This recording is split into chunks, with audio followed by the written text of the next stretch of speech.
Merci beaucoup Frédéric. Et de nouveau bonjour à toutes et à tous. On vous souhaite encore un bel après-midi en notre compagnie, cet après-midi donc de Camille Froide-Vaumétry. Bonjour à vous. Donc je rappelle que vous êtes philosophe, chercheuse, professeure en sciences politiques à l'université de Reims. Et en effet, vous êtes l'une des meilleures spécialistes de la pensée féministe. Nous allons en parler, mais vos recherches portent sur justement les thématiques liées au corps. Donc ces thématiques qui nous occupent maintenant depuis 2 jours, mais dans une perspective très précise de phénoménologie. Donc ça, vous allez en parler. Vos livres, évidemment, sont prolixes. Vous avez une belle bibliographie, dont le dernier, Théorie féministe.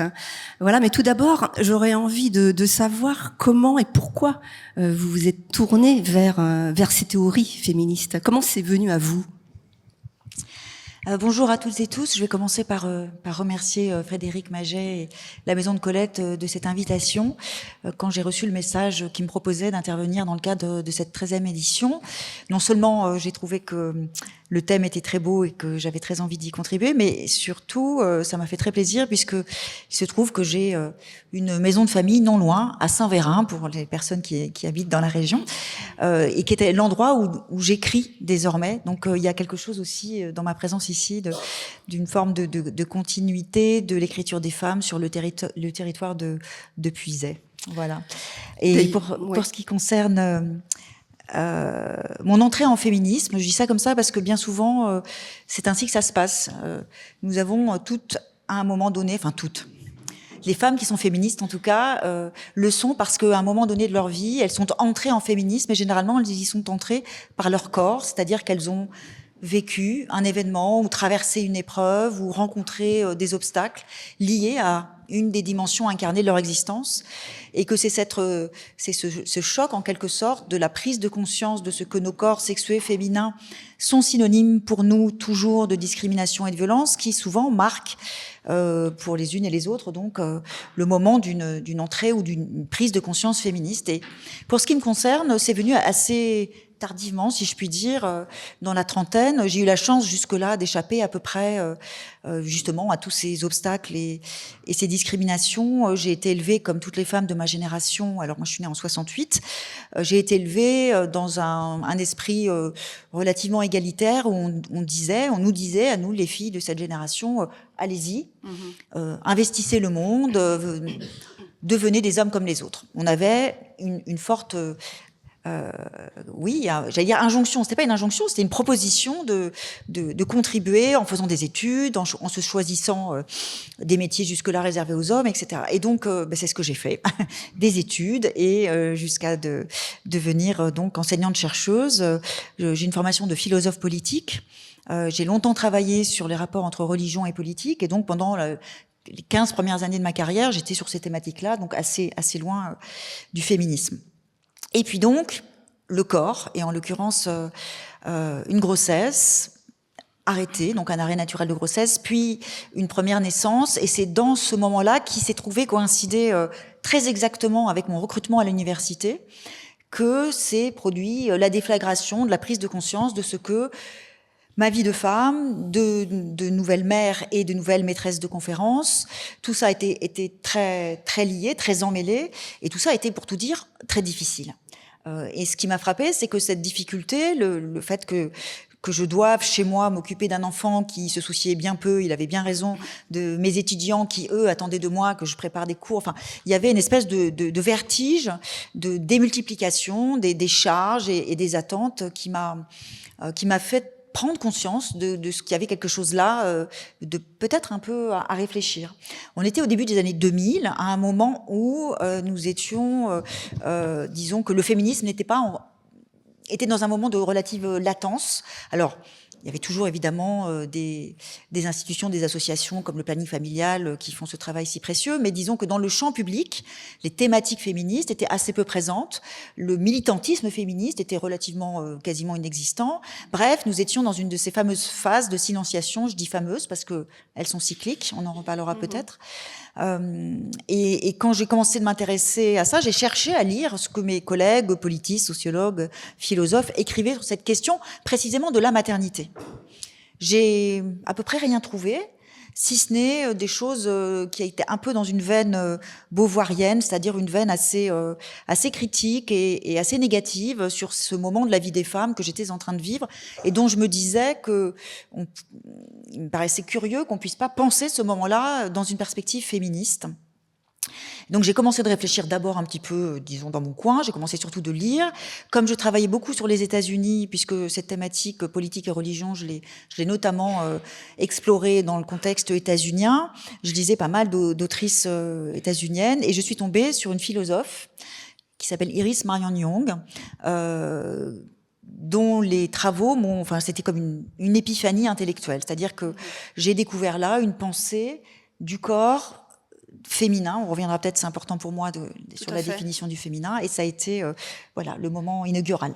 Voilà, c'est intéressant parce qu'on voit finalement que dans cette étincelle qui va donc déterminer la suite de votre parcours, il y a ce parcours personnel de cette vie intime, vous allez devenir mère, et en même temps, ça va croiser des événements peut-être qui sont beaucoup plus, qui s'inscrivent aussi dans une époque, donc le tournant de 2010, avec également l'effet MeToo aussi. Donc tout ça conjugué va peut-être déployer en vous l'envie de creuser ce sillon aussi et de vous inscrire en fin de compte dans la recherche féministe. Oui, en fait, ce qui se passe, c'est qu'en effet, je ne le sais pas au moment où je m'engage. Donc je commence à réfléchir à ces questions. La découverte de cette autrice non traduite et qui me paraît essentielle à faire connaître en France m'incite à commencer d'écrire et puis de proposer ma propre contribution au débat. Ça donnera un livre qui s'appelle La Révolution du féminin, qui est paru en 2015. Et quand je suis dans l'écriture de ce livre, je ne le sais pas, mais autour de moi, un peu partout, une vague de mobilisation commence de se redéployer. C'est-à-dire qu'on sort du silence après à peu près 3 décennies de silenciation, et une nouvelle génération de féministes commence de se saisir de ces thématiques corporelles. Donc au début des années 2010 en Amérique du Nord, et puis ça arrive doucement à partir de 2015 en Europe. Et tout commence avec la question des règles. C'est d'ailleurs, c'est assez beau comme parcours, disons, à la fois de lutte et de pensée, puisque le premier sujet dont se saisissent ces féministes, ce sont les règles. Comment sortir les jeunes femmes de ce carcan de honte et de dissimulation? Comment se réapproprier son corps, notamment dans sa dimension menstruée? Et puis, à partir de là, une à une, ce sont toutes les thématiques corporelles qui sont saisies. La sexualité, sur le versant positif de la recherche du plaisir, sur le versant négatif de la lutte contre les violences sexuelles, et ça donne le moment MeToo, mais qui n'est qu'un moment dans cette séquence. Alors, je l'ai appelé la bataille de l'intime, une séquence d'une dizaine d'années qui nous permet d'avancer et de reprendre possession de ces thématiques, puisque après la sexualité, c'est tous les enjeux autour de la maternité, et enfin, plus récemment, les enjeux liés au vieillissement des femmes et à la ménopause. Voilà, donc finalement, ça va toucher toute la sphère occidentale, cette vague, en fin de compte, cette vague que vous intitulez en effet la bataille de l'intime, dont vous parlez des règles, mais ça touche aussi d'autres sujets. Vous pouvez nous en dire un tout petit peu plus? Alors, vous l'abordez justement dans ce texte, dans cet essai, la révolution de l'intime, mais également dans un corps à soi. En effet, donc ça touche aussi tout ce qui est lié à la maternité, donc peut-être à la PMA, à la GPA. Dans la révolution du féminin, je pars de l'endroit où je suis à l'époque, c'est-à-dire de ma place de philosophe politique, et je commence par essayer de comprendre la place qui a été réservée aux femmes dans l'histoire de la pensée politique. Donc ça, c'est toute une première partie. J'explore ensuite les grandes interprétations du féminin qu'ont donné l'anthropologie, la psychanalyse et les études féministes, et je termine par une sorte de développement programmatique de ce qui va devenir donc mon approche de phénoménologie féministe. Qu'est-ce que ça veut dire exactement, justement, cette approche Parce que le mot fait peur, mais il est très simple. Le mot de phénoménologie, donc la phénoménologie, c'est un courant de la philosophie de la première moitié du XXe siècle. En Allemagne, c'est Husserl, en France, c'est Merleau-Ponty, et le postulat de base des phénoménologues est très simple, c'est de considérer que notre existence comme corporéité est indissociable de notre existence comme subjectivité. C'est-à-dire que nous sommes des sujets nécessairement toujours incarnés. Et c'est une proposition qui vient rompre quand même avec une très vieille tradition dite dualiste. le corps, la matérialité, les choses, disons, plutôt pragmatiques et déconsidérées d'un côté, l'esprit, les idées, l'intellect, la pensée de l'autre. Ce dualisme corps-esprit, eh bien, la phénoménologie se propose de le réunir en quelque sorte, mais elle le fait d'une façon assez curieuse, puisque Merleau-Ponty en France notamment, quand il explore cette question, parle d'un corps phénoménologique sans jamais le genrer. C'est un corps générique, c'est un corps masculin en fait, hein, comme toujours dans l'histoire de la philosophie. Les philosophes hommes pensent en homme, dans un monde fait pour et par les hommes. Et c'est Simone de Beauvoir, qui est une amie de Merleau-Ponty, qui est très proche de lui, qui va lui faire remarquer que c'est tout de même curieux que de poser ce postulat d'un corps sujet qui devrait être libre de se projeter dans le monde pour accomplir tous ses desseins et ses projets, et que ce corps sujet ne soit pas genré, ce qui, montre-t-elle, revient ni plus ni moins qu'à exclure la moitié de l'humanité, parce que, explique-t-elle, et notamment dans le deuxième sexe, cette destinée de liberté qui est celle de tout individu, pour les phénoménologues, eh bien, il se trouve que les femmes en sont quasi immédiatement privées dès lors qu'elles entrent dans leur corps sexué avec la puberté, et qu'elles s'enferment dans le rôle qui est le leur dans une société patriarcale, donc un rôle sexuel et maternel. Et donc, c'est Simone de Beauvoir qui va, d'une certaine façon, prolonger la phénoménologie en la transformant en phénoménologie féministe, puisqu'elle va essayer de mettre au jour, dans le deuxième sexe, tous les mécanismes par lesquels, dès l'enfance et jusqu'au grand âge, on assigne les femmes à ces caractéristiques corporelles, on les enferme dans une condition de disponibilité qui consiste à les contraindre et à les limiter, à naître dans l'existence et pour les autres que des corps sexuels et maternels. Et donc ça donne le deuxième sexe, qui est le grand texte inaugural de la phénoménologie féministe. Dont vous vous sentez héritière aussi de Simone de Beauvoir. Voilà, c'est là où je voulais en venir, parce que précisément dans Un corps à soi, je reprends en fait la démarche de Beauvoir dans le deuxième sexe, puisqu'elle déroule le fil de la vie des femmes. Donc j'ai repris cette démarche-là, en partant à mon tour de l'enfance, et même je pars de la grossesse, pour m'arrêter chapitre après chapitre à tous ces moments de la vie des femmes où une transformation, un événement, un bouleversement corporel vient changer définitivement pour elles, non seulement leur rapport à elles-mêmes, mais leur rapport aux autres et leur rapport au monde. J'appelle ça des nœuds phénoménologiques, ça veut dire, ce sont alors les plus évidents disons, liés à la vie physiologique, la puberté, une éventuelle grossesse ou la ménopause, mais il y a aussi ces événements non voulus, comme une agression sexuelle, une maladie, un cancer du sein. Il y a aussi toutes ces injonctions qui pèsent sur le corps des femmes en tant que corps-objet à convoiter. Et la proposition de la phénoménologie féministe, c'est de montrer que c'est d'abord de mettre au jour tous ces mécanismes, tous ces rouages qui entretiennent et qui perpétuent la logique d'assignation des femmes à leur corps, qui en fait des corps-objets, mais c'est aussi, ça c'est un aspect de la pensée de Beauvoir qui a beaucoup moins été mis au jour, c'est aussi à partir de cette dénonciation et révélation, évidemment, une proposition de libération, d'émancipation, et ce que fait donc Iris Marion Young, qui elle aussi part de Beauvoir, mais c'est qu'elle vient augmenter la pensée beauvoirienne de tout l'apport des études de genre et des études féministes. Et moi, je me situe à ce moment-là dans ce sillage, dans ce lignage. Dans ce lignage. Voilà, oui. Pour, à mon tour, développer cette démarche. C'est vrai qu'on sent de toute façon à vous lire, et on va en arriver à votre dernier livre que vous avez dirigé, cette somme de travail. Donc voilà, qu'on peut peut-être montrer ce livre qui est paru. Voilà, de ces livres un peu plus resserrés, on va en reparler. Mais c'est vrai qu'on comprend que finalement le féminisme, c'est un flux, c'est quelque chose de très vivant. Ce sont vraiment des vagues. Alors peut-être que le terme n'est pas tout à fait approprié, mais de quelque chose qui est en mouvement, d'extrêmement vivant et qui se répondent les uns les autres. Donc là, on en est peut-être à ce moment de la bataille de l'intime, mais on comprend à vous écouter aussi qu'il y a quelque chose ici de l'ordre de la remise en question à venir, de quelque chose qu'on a envie de retourner, comme vous le dites, de retourner comme un gant, ces logiques patriarcales. C'est ça aussi l'enjeu, en fin de compte. C'est un enjeu peut-être pas de militants, mais en tout cas d'engagement. Ça, on le sent très fortement. C'est en ça aussi que c'est très stimulant et inspirant.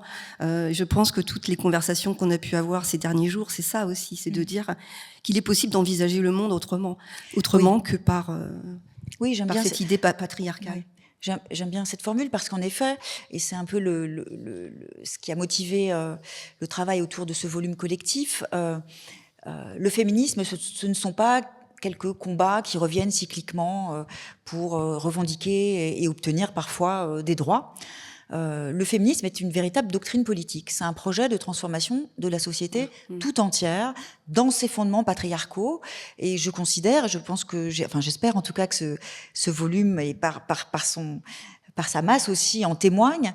Il s'agit de faire comprendre que nos aspirations d'émancipation qui débute avec celle des femmes, mais qui ne cesse de s'élargir selon une logique un petit peu de spirale par laquelle, au gré des combats et des conquêtes, de nouveaux champs de lutte et de nouveaux objets de pensée féministe apparaissent, puisqu'il s'agit ni plus ni moins que d'englober finalement toutes les oppressions.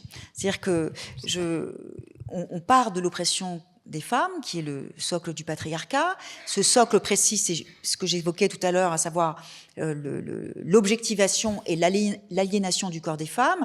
Et sur ce socle, s'est édifiée une société patriarcale, c'est-à-dire une société qui est hiérarchiquement genrée, avec d'un côté une sphère privée féminine inférieure et de l'autre une sphère publique, sociale, masculine, supérieure. Tout cet édifice, qui est celui dans lequel nous vivons depuis quelques millénaires, il se trouve qu'il est ébranlé précisément par les propositions théoriques et par les luttes féministes, en partant de la revendication d'émancipation des femmes, pour ensuite l'élargir à la revendication d'émancipation de toutes les personnes que j'appelle féminisées, c'est-à-dire des personnes qui sont réduites à leur corps, qui sont assignées ou réduites à l'une des dimensions de leur existence incarnée, la couleur de leur peau, leur sexualité, leur situation de validité ou de handicap, leur âge. En fait, quand on suit l'histoire des idées féministes, on est emporté dans cette immense dynamique collective, circulaire. C'est pour ça que je tenais beaucoup à ce qu'il y ait un cercle sur la couverture, puisque quand on philosophe en féministe, quand on pense en féministe, on pense toujours ensemble, ça c'est une première caractéristique, de façon horizontale et circulaire, et on pense aussi à partir de soi. Et c'est en ce sens que je dis que la philosophie féministe retourne la tradition philosophique comme un gant, puisque c'est vraiment rejeter des siècles de philosophie moniste, incarnée par des hommes qui pensent du haut d'un ciel des idées complètement au-dessus du sol, pour pas dire hors sol, revenir sur terre, revenir aux expériences vécues. Ça, c'est une expression très importante dans mon travail, puisque donc c'est typiquement une expression phénoménologique. Travailler à partir de l'expérience vécue de l'oppression pour comprendre quels sont ses mécanismes et comment s'en extirper, et travailler ensuite ensemble en conférant, et ça c'est tout à fait nouveau, de la valeur et même, je dirais, une certaine dignité philosophique à des sujets qui jusque-là étaient complètement discrédités, qui étaient de l'ordre littéralement de l'impensable. Et au premier chef, le corps. Les philosophes ne se sont pas souciés pendant très longtemps de penser le corps, mais je veux dire dans ces dimensions très concrètes, dans sa matérialité incarnée, et c'est ce que proposent de faire les philosophes féministes, de se saisir de ces sujets indignes, et donc de penser l'indigne, et même de politiser l'intime, puisque penser ces sujets jusque-là occultés, c'est aussi révéler comment, précisément, la logique patriarcale s'enracine très exactement là, c'est-à-dire à ces endroits, le corps, mais aussi des questions qui ont trait plus largement au vivant, à la nature, puisque, comme vous le savez, il y a un courant très important d'écoféminisme qui fonctionne sur une analogie entre l'oppression des femmes et l'exploitation de la nature, relevant l'une et l'autre de la même dynamique. Et donc, pour conclure, parce qu'il faut que je vous redonne la parole, Gwenaëlle, il y a cette ambition de montrer que nos combats ne sont pas condamnés à sans cesse refluer ou être refoulés. Et c'est spécifiquement un enjeu aujourd'hui, on en reparlera peut-être, où l'on est à un tournant où je crains que nous revenions à une longue séquence de silenciation. Oui, c'est ça. Donc, lorsqu'on parle d'engagement, effectivement, de révolution, il y a aussi cette partie où de rester vigilant, Et je pense qu'à vous écouter, à vous lire, il y a cette dimension que l'on sent fortement. Et effectivement, rester vigilant vis-à-vis de toutes les oppressions qui peuvent revenir dans ces sociétés où l'extrémisme remonte, à commencer par les indications que nous renvoie outre-Atlantique Donald Trump. Donc il y a eu des signaux très inquiétants venant de là. Mais c'est vrai que pour poursuivre un petit peu sur ce livre, c'est intéressant parce qu'il y a plus d'une centaine de contributrices et contributeurs qui nous ouvrent les yeux sur ces nouvelles façons de penser le féminisme, l'écoféminisme, la manière aussi dont les études queer, trans aussi arrivent là. Et finalement, je me suis demandé si ce livre qui vient de paraître, donc c'est vraiment votre actualité, est-ce que ça serait possible qu'il paraisse aujourd'hui aux États-Unis ? Alors aujourd'hui même, peut-être pas, puisque la tendance actuelle, c'est plutôt de sortir ce type de livre des bibliothèques et des librairies, et que les études féministes et de genre et queer sont dans une situation dramatique, où les budgets sont supprimés, les enseignants-chercheurs sont contraints, démissionnent ou sont virés. On est dans un contexte très très inquiétant. Et ce qui m'apparaît frappant, c'est d'observer que parmi les premières mesures prises par Trump, une fois réélu, il y a la question de la suppression des quelques petits droits que les personnes LGBTQI avaient pu obtenir. Et selon moi, c'est pas du tout un hasard.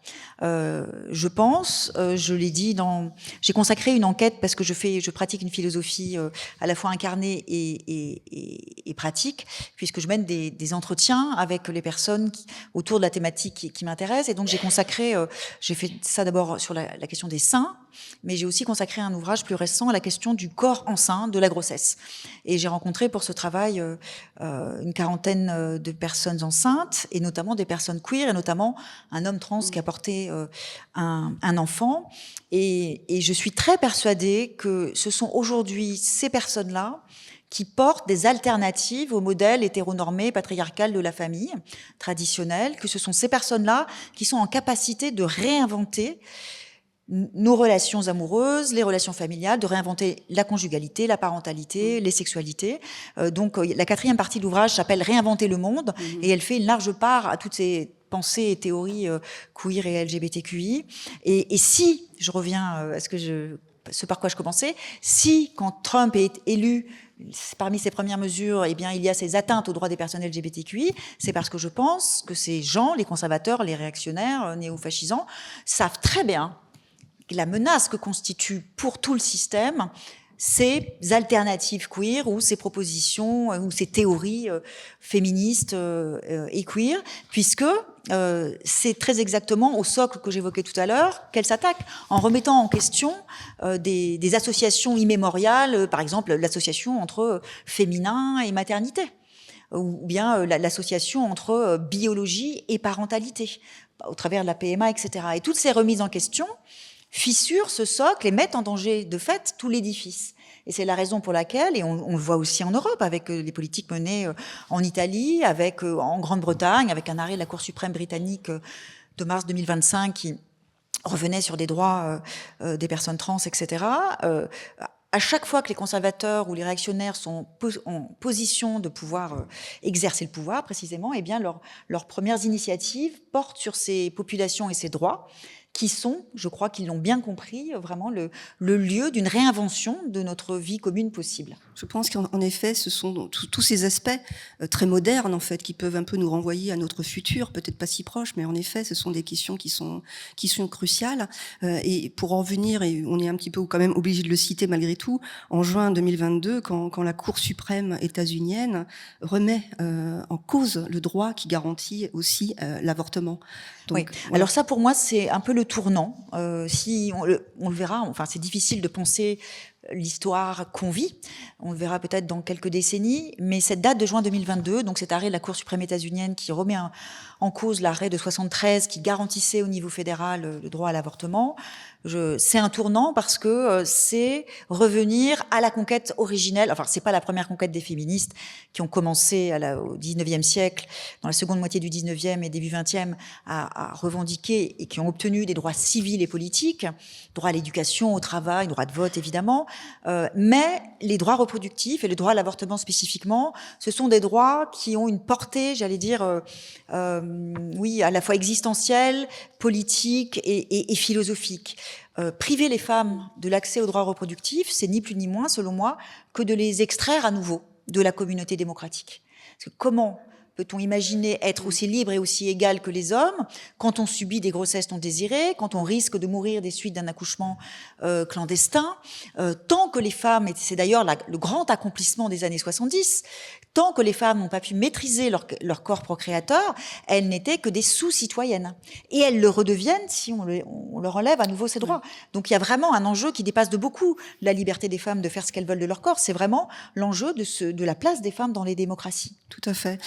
Et on en parlait déjà hier lorsqu'on a évoqué avec nos autrices les anarchistes américaines, puisqu'elles le disaient déjà. On pense à Emma Goldman, à Lucy Parsons, à ces femmes qui disaient déjà, certes, le droit de vote, mais encore le droit de vote, mais effectivement le droit aussi à disposer librement de son corps et de son avenir. Mais des femmes qui disaient aussi, et c'était le cas d'Emma Goldman, qui disaient aussi des choses très joyeuses. Ça aussi, je tiens à le répéter toujours, le féminisme, c'est un projet joyeux parce que c'est un projet de libération et d'émancipation.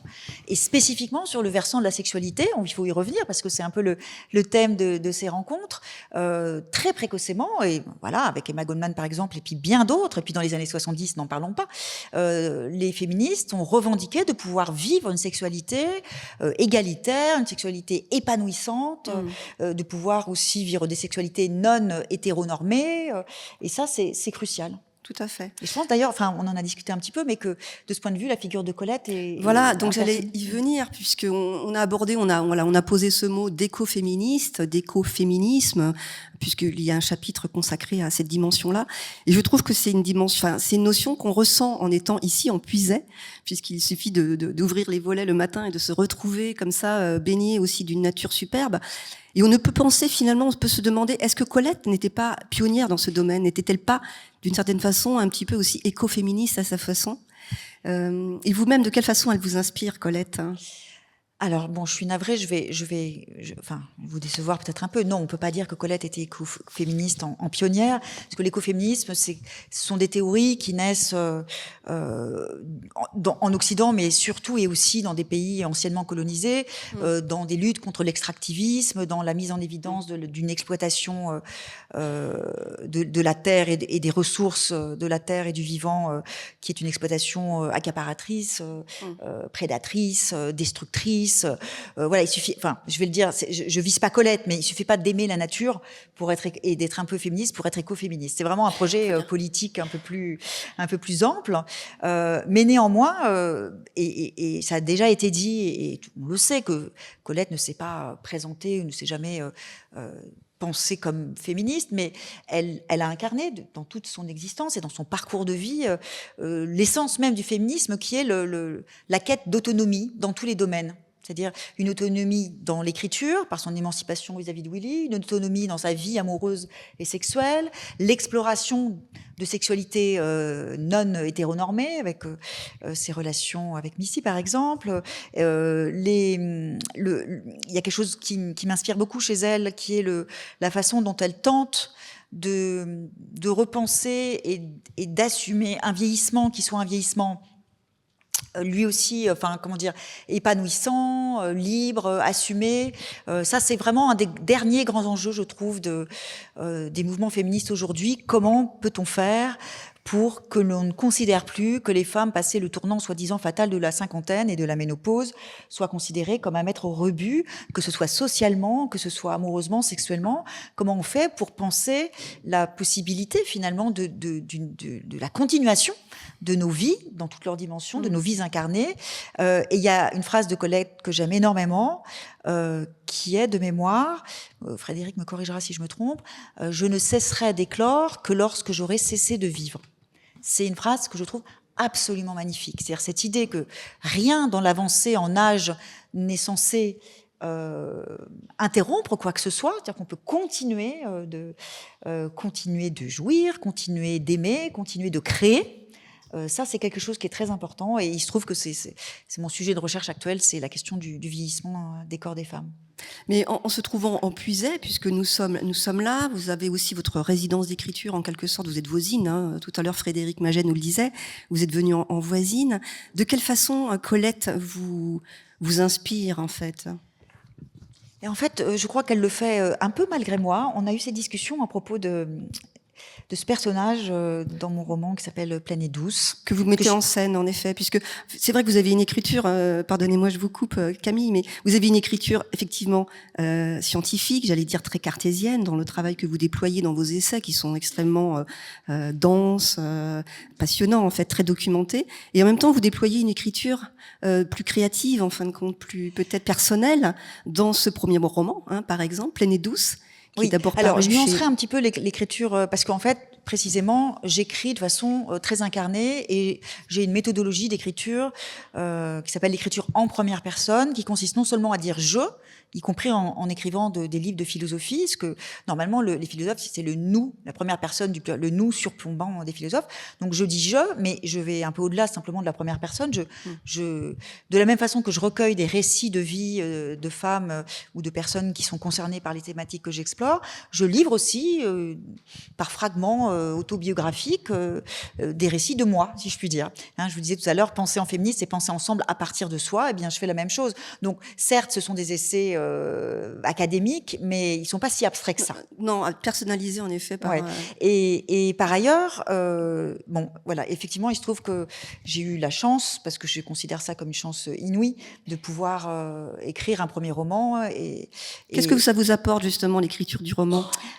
Alors, ce que je voulais commencer par dire, c'est qu'il se trouve que bien des autrices féministes se caractérisent par la pluralité des registres de leur écriture.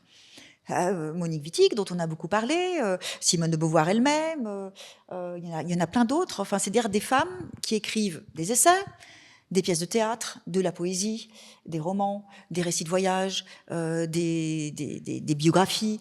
Il y a aussi cette... Enfin, moi, je trouve que c'est très beau, justement, dans l'écriture féministe, il y a quelque chose d'une forme d'exploration, dans une ouverture maximale des registres d'expression. Je suis venue plutôt tard à l'écriture littéraire, parce que c'est pas facile. Enfin, je veux dire, c'est pas facile déjà de s'autoriser à franchir cette frontière, et puis c'est pas facile non plus de découvrir une façon d'écrire différente. Et de fait, ça s'est fait progressivement pour ce qui me concerne, puisque à l'origine, j'avais imaginé quand j'ai élaboré le projet de Un corps à soi, donc qui est ce livre dont je parlais tout à l'heure à propos de dérouler le fil de la vie des femmes, et j'avais eu cette envie d'ouvrir chacun des chapitres qui étaient consacrés à une thématique corporelle par un petit texte de fiction qui portait le prénom d'une fille ou d'une femme, laquelle racontait une petite histoire qui était censée, disons, voilà, illustrer en quelque sorte le chapitre thématique. Et évidemment, mon éditrice, elle me regardait un peu perplexe, elle ne comprenait pas ce que venaient fiche là, ces petits textes de fiction, et puis il a fallu voilà, on m'a dit, mais enfin, bon, si tu as envie d'écrire de la fiction, bah vas-y, t'es pas obligé de le planquer dans tes essais. Et bah ça a été un peu difficile, mais bon, voilà, je les ai extirpés, ces personnages féminins, je leur ai ouvert un espace à elles, et donc ça a donné l'écriture de Pleine et douce, qui s'est faite en 2 temps. Un premier moment particulièrement, enfin, à la fois exaltant, mais assez douloureux, où il fallait que j'apprivoise, en fait, une liberté d'écriture à laquelle j'étais pas habituée. Et les personnes qui m'accompagnaient dans cette écriture m'encourageaient, mais me disaient aussi, bon, voilà, c'est bien, mais c'est tenu quand même, c'est très tenu, il faudrait que tu lâches quelque chose, il faut que tu lâches. Je les écoutais et je comprenais absolument pas ce qu'elles voulaient me dire par là, lâcher quoi, j'étais, bon. Et puis, bon, le calendrier éditorial a fait que j'ai dû écrire Un corps à soi, l'essai. J'ai laissé le roman de côté, et j'ai écrit l'essai, et j'ai repris le roman après que l'essai ait été terminé, et là, justement, j'ai pu lâcher. Ce que j'ai lâché, en fait, c'est tout ce que j'avais mis dans Un corps à soi, sur un plan, du coup, plus théorique, plus académique. Je l'avais fait, c'était là, c'était posé, et je pouvais juste me laisser aller à essayer de dire à peu près les mêmes choses, mais dans une langue différente. Et j'ai éprouvé, littéralement, enfin, je m'en souviendrai toute ma vie, j'ai éprouvé une libération, quelque chose où vraiment une sorte même de, enfin, j'exultais. Il y avait quelque chose qui se produisait avec les mots que j'avais jamais connus et je me suis laissée emporter. Ça a été vraiment un moment important, et je sais désormais que si j'ai la chance de pouvoir continuer, je pense que je continue pour tout vous dire, puisque j'ai un deuxième roman qui paraîtra dans quelques mois. Donc là, vous nous parlez, Camille, finalement, de votre expérience physique, j'allais dire, de l'écriture. Et pour en revenir à la fameuse expression de Colette, moi, c'est mon corps qui pense. Donc on en est là. Je pense que là, vous-même, est-ce que vous expérimentez cette dimension physique de l'écriture ? C'est-à-dire qu'on écrit aussi avec son corps. Non, mais elle est absolument sublime, cette expression. Je sais pas comment... Elle condense de quelques mots à peu près tout ce que j'essaye d'écrire en une dizaine de livres depuis 15 ans, quoi. C'est-à-dire, oui, non, c'est magnifique. Oui, de toute façon, comme je suis assez intimement convaincue de ce que nous sommes, des corps sujets incarnés, de tout ce que je fais, et notamment l'écriture, est aussi très, très incarné. Oui. Voilà, c'est tout l'enjeu en fait. Je pense que ce sont des paroles qu'on a entendues et qu'on va continuer d'entendre. C'est l'enjeu finalement c'est ça, de travailler la langue, travailler les mots à partir de soi, oui. À partir de son expérience, à partir de nous étant aussi dans un paysage, dans un environnement. Et puisque vous me demandiez l'influence, et je me suis rendu compte en discutant pour préparer cet entretien que, en fait, dans mon roman Pleine et douce, il y a un personnage qui s'appelle Colette. Donc chaque chapitre porte le prénom d'une fille ou d'une femme. Il est écrit à la première personne, bien sûr. Et à chaque fois, donc on a une femme d'une 50aine d'années qui parle, une ado de 13 ans. Ma fille a été d'un grand secours pour l'écriture de ce chapitre, de trouver un petit peu le ton de l'adolescence. Et puis, il y a une Colette, et cette Colette, elle est apparue justement dans la deuxième phase. Elle faisait pas partie des premiers personnages. J'avais une dizaine de personnages, et puis finalement, il y en a 12, dont Colette. Et Colette, elle est de la génération des femmes qui ont aujourd'hui entre 70 et 90 ans. Et elle est la sœur d'un autre personnage féminin qui est de la même génération, qui est un personnage central, puisque c'est la grand-mère d'une petite fille qui vient de naître par PMA. Et cette grand-mère, c'est pour moi l'incarnation de tout ce que le patriarcat peut produire de plus toxique chez les femmes. C'est-à-dire qu'il y a des femmes, je les incrimine pas parce que bien souvent elles n'ont pas eu le choix, mais il y a des femmes de cette génération précisément qui n'ont pas pu faire autrement que de jouer le jeu du patriarcat, c'est-à-dire de rentrer notamment dans cette logique de la rivalité entre femmes, qui est un des rouages les plus efficaces du système patriarcal, inoculer aux filles dès la puberté cette idée qu'elles ne sont jamais assez quelque chose, jamais assez minces, jamais assez lisses, jamais assez charmante, enfin bref. Et en faisant cela, on s'assure, et c'est en sens que c'est très efficace, qu'elles vont consacrer beaucoup d'énergie, beaucoup de temps, beaucoup d'argent aussi, à souscrire à ces injonctions, à être toujours mieux que ce qu'elles sont.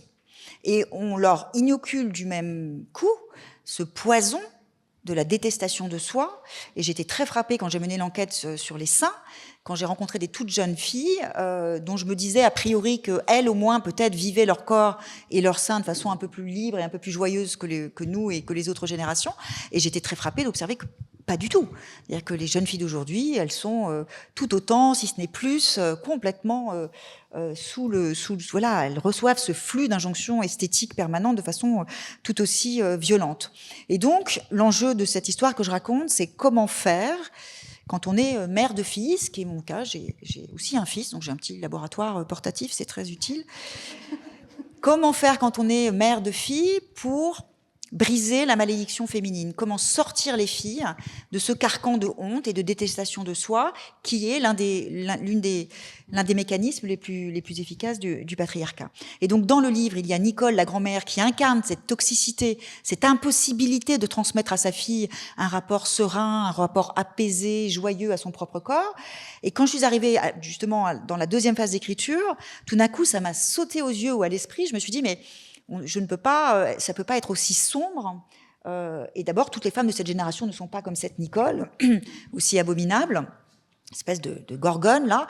Donc, je lui ai trouvé une sœur qui s'appelle Colette, et j'ai imaginé que cette Colette, elle vivait dans une maison en puisée avec 3-4 autres femmes de sa génération, qu'elle vivait en une sorte de petite, je ne sais pas si vous connaissez les maisons des Baba Yaga, c'est un peu l'idée, un peu en quasi-autonomie, elles ont un potager, etc. Et Colette, c'est une femme qui incarne, et je m'aperçois, mais vraiment c'était complètement inconscient dans le moment de l'écriture, qu'elle incarne à peu près tout ce que Colette, la grande Colette, chez qui nous sommes, était. C'est-à-dire ce souci, cette obsession pour continuer d'éclore, continuer d'aimer, de jouir, etc. Est-ce que peut-être c'est... Si vous voulez nous en livrer un extrait, un court extrait, il y avait volontiers. quelque chose d'autre dans... Oui, je veux pas, je fais attention.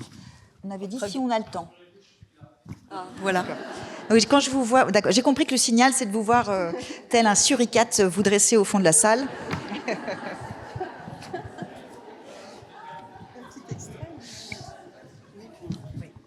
Et donc, oui, je voudrais vous lire un petit extrait parce que c'était un moment important pour moi dans l'écriture de trouver à présenter un personnage de femme vieille, on va dire les choses par un personnage de femme vieille, mais heureuse dans son vieux corps. Donc elles sont plusieurs, donc il y a des prénoms d'autres femmes, et toutes les autres femmes qu'elle cite, ce sont ses amies avec qui elle vit dans cette petite communauté de Puisaye. L'une d'entre elles est malade, et c'est elle que j'évoque tout de suite. Lucia m'accueille avec un beau sourire. Elle ne souffre pas ce matin, ou si peu. On dirait que mon conseil de traiter la douleur par le mépris a produit ses effets. Viens dans mes bras pour le câlin du matin. Viens, ma belle grosse chérie. J'aime l'odeur de tes cheveux parfumés à la lavande et cette douceur de peau que seules les années passées peuvent donner. Allons-y, ma toute douce, allons saluer notre royaume. Commençons par la serre et inspectons les semis, courges et courgettes, persil et basilic, tous ces petits pots bruns sagement alignés, les feuilles qui s'ouvrent les unes après les autres, éclat vert, anis, sur fond noir. L'autre jour, je suis tombée sur un plant de pommes de terre qui avait poussé à partir d'une simple épluchure au beau milieu du tas de compost. Un soi-disant déchet donnant la vie. Qu'en dis-tu ? Dans le jardin du bas, allons scruter la mini-dune érigée tout du long de la clôture, feuilletage de tonte et de paillis, amas d'énergie vitale, chaleur fermentée, abritant les trésors germés enfouis là par Mado. Voilà les pousses de poireaux, puis des carottes. Les soupes de l'hiver se préparent au printemps. Avant de rentrer, il faut que je cueille de quoi faire une belle salade pour ce soir. Pissenlit, bourrache, lampsane, plantain, asperges sauvages et quelques violettes pour la couleur. C'est mon jour de cantine, je vais les régaler. Je ferai une vinaigrette au miel, le tout parsemé de graines torréfiées. Aélis les adore. Les fleurs sont faites pour s'épanouir dans la terre, me dit-elle. Je m'en fous, je veux mon petit bouquet. Il faut toujours avoir des fleurs sous les yeux, sinon à quoi bon vivre ? Mes arômes préférés ne sont pas encore ouverts. Sylviane me charrie. Elle dit que si je les aime tant, c'est pour leur spadis érectile. Peut-être, et alors ? Quoi de plus beau qu'un sexe dressé ? Si elle savait le catalogue de tous ceux que j'ai goûtés, les trapus, les tordus, les longs, les larges, les ronds, les pointus, la variété des pénis est un enchantement. Ce n'est évidemment pas l'avis de Sylviane, qui les déteste tous sans exception, grande amoureuse des vulves et des seins. Pas d'arôme donc, mais des renoncules. Cul, oui, je suis un peu obsédée. Merci. Merci beaucoup.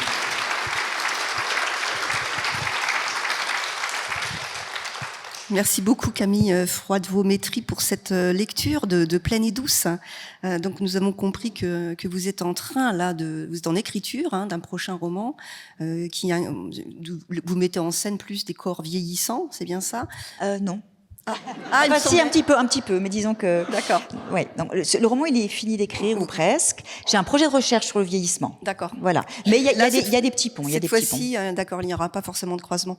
Mais en tout cas, cette lecture, c'était plus ça. Finalement, vous me proposez peut-être une question qui sera peut-être celle de la conclusion, mais finalement, et les hommes dans tout ça, puisqu'on a quand même envie de se poser la question, un féminisme des alliances est-il possible ? Est-on à tout prix misandre, en fait, dans ces démarches ? Quelle place vous leur accordez ? Okay, allons-y, c'est la question c'est une question importante, c'est une question qui fâche. Il y en a quelques-unes qui fâchent les féministes entre elles. On n'est pas toutes d'accord entre nous, et franchement, et alors ? C'est-à-dire vraiment, c'est ce qui fait aussi la richesse et la diversité. On vise à peu près toutes le même objectif, mais on n'a pas les mêmes arguments, ni les mêmes méthodes. Mais ça, c'est le propre de tout grand projet politique, et c'est pas un problème. Et donc, la question des hommes, c'est une question qui fâche, à savoir qu'elle a été posée très précocement, en fait, dans le féminisme, en tout cas dès la deuxième vague. Elle a été théorisée par des féministes qui ont mis en avant un certain nombre de raisons indiquant pourquoi la participation des hommes à nos combats serait nécessaire. parce qu'elle l'est. Enfin, en tout cas, moi, je le pense aussi. Elle est nécessaire, d'une part, a-t-il été montré, parce que quand on est féministe, on pense toujours dans une perspective intersectionnelle où les rapports d'oppression ne sont pas que de genre, mais où les personnes subissent ces rapports de façon cumulative et que c'est très différent d'être une femme blanche que d'être une femme racisée, c'est très différent d'être une femme vieille que jeune, etc.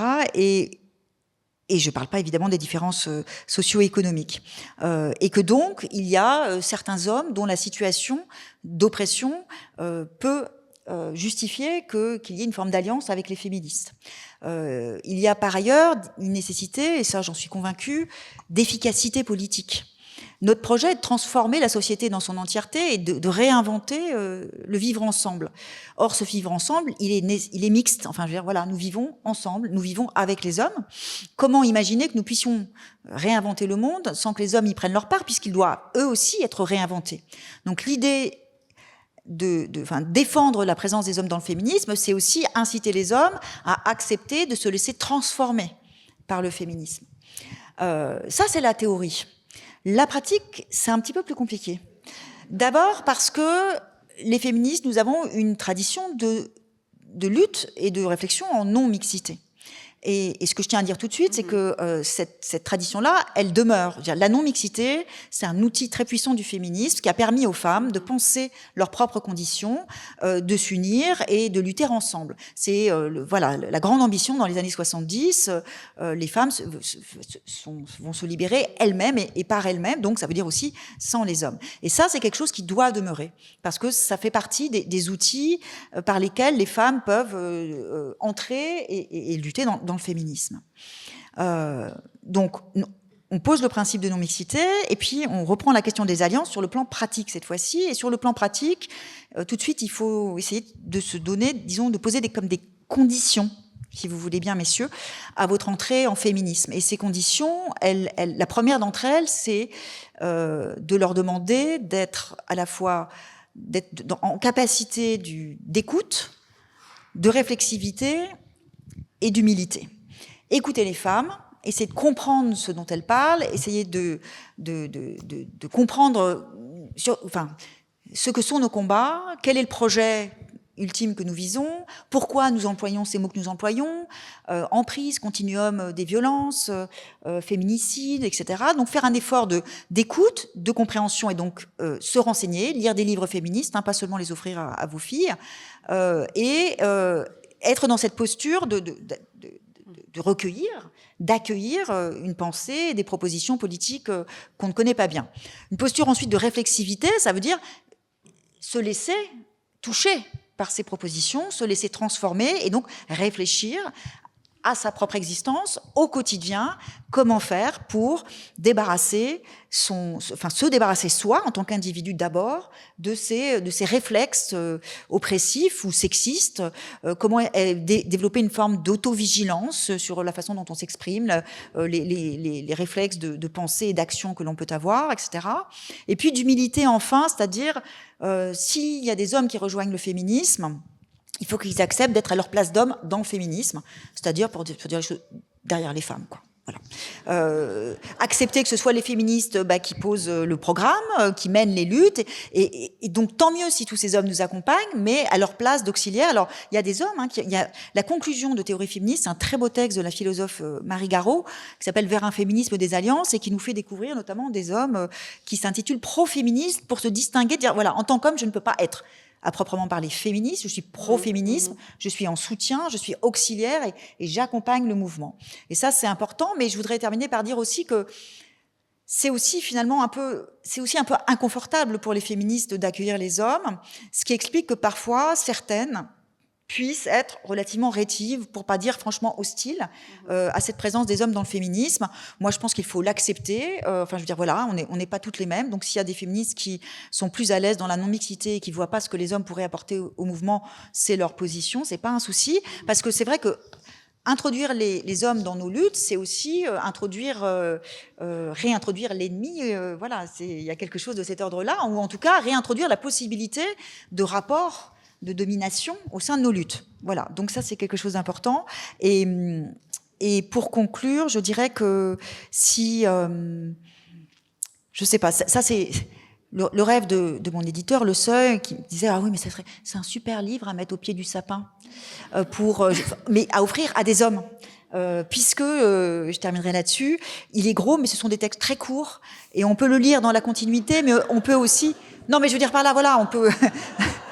J'avais vraiment pas de sous-entendu, mais c'était juste pour dire que on peut le lire facilement, on peut picorer, se balader, tiens, ça m'intéresse. Et par ailleurs, j'ai fait un travail de référencement qui consiste à renvoyer à d'autres textes. Donc, quand on est sur un texte et qu'on veut comprendre mieux une notion ou une autrice, eh ben, il y a un renvoi qui est fait. Et bon, je précise quand même que sur les 103 contributrices, il y a quand même 8 tomes. C'est vrai, tout de même. On a fait un bel effort. Le souricate genré masculin et auxiliaire par ailleurs ne va pas se transformer en taupe. Donc d'abord, je vous propose d'applaudir très chaleureusement Camille Froideau-Métry.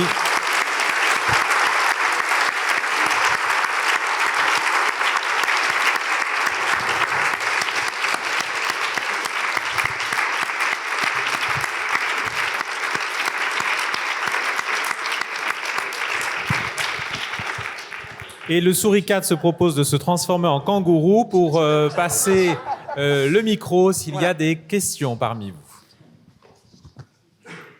Oui. Je précise, une jeune doctorante qui prépare une thèse sur Colette et qui est venue spécialement d'Angleterre pour assister au festival et à cette rencontre. Merci. Je vous remercie pour les belles paroles. En fait, ce que je me demande, c'est que si cette théorie queer pourrait représenter cette tension, ce qu'on trouve entre nous comme féministes, si la pensée queer pourrait être une exploration ou une invitation pour le masculin et pour l'humain, pour ajouter et enrichir le féminisme. Est-ce que les théories queer permettent d'enrichir le féminisme? Ah oui, ça c'est une certitude absolue. Moi je considère même que c'est le lieu même de la plus grande inventivité théorique aujourd'hui. Vous avez employé cet adjectif important de humain, qui, ce serait une bonne chose par exemple qu'on termine avec cette fichue déclaration des droits de l'homme et qu'on parle plus de droits de l'homme mais de droits humains comme le font les anglo-saxons, human rights, vous le savez très bien. Il y a notamment dans des travaux très contemporains qui sont restitués dans le livre, des propositions justement pour travailler cette question de l'humain.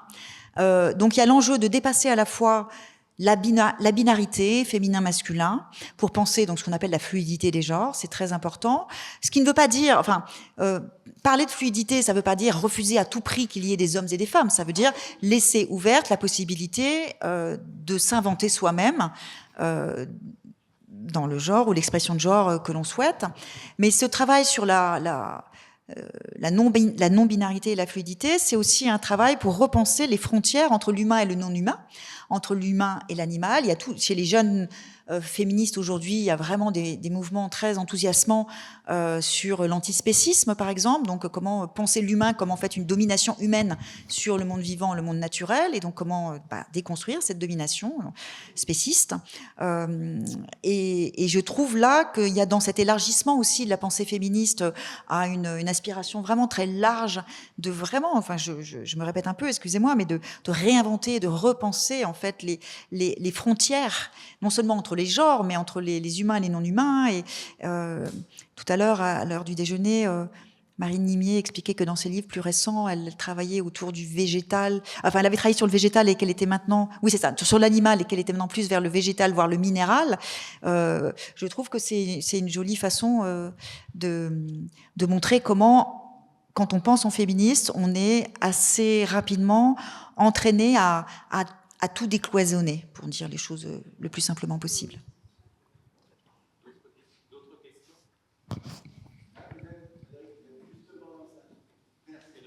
Devant l'enceinte ? Ah, d'accord. D'autres questions ? Non. Juste pour rebondir, puisque vous faisiez des points de parallèle avec Colette, vous venez d'en citer deux autres qui me paraissent importants. Le premier, c'est la fluidité des genres. Il suffit de relire Le pur et l'impur pour voir justement comment Colette fait entrer cette question de cette fluidité des genres, cette manie que Colette a d'inverser systématiquement les stéréotypes masculins et féminins, elle-même qui parlait de son hermaphrodisme mental. Quant à l'antispécisme, vous savez, la grande déclaration de Colette, il n'y a qu'une bête, c'est-à-dire qu'aux yeux de Colette, le végétal, l'animal et l'humain se répondent, d'où d'ailleurs dans l'écriture ces métaphores incessantes qui font du végétal des végétaux des animaux des humains des végétaux, et cet égal respect qu'elle avait appris à sa mère. Et le dernier point, c'est la couverture du livre. Vous parliez de la sphère et du cercle et de la courbe, c'est la forme préférée de Colette. Mon instinctif penchant se plaît à la courbe et à la sphère, disait-elle. Je vous invite donc à retrouver Camille Froidevaux-Métairie sur le Salon du Livre. On fait une petite pause, on se retrouve à 16h pour la table ronde de conclusion avec Sarah Chiche, Aurore Vincenti, Laurence Joseph et Amandine Day. À tout à l'heure.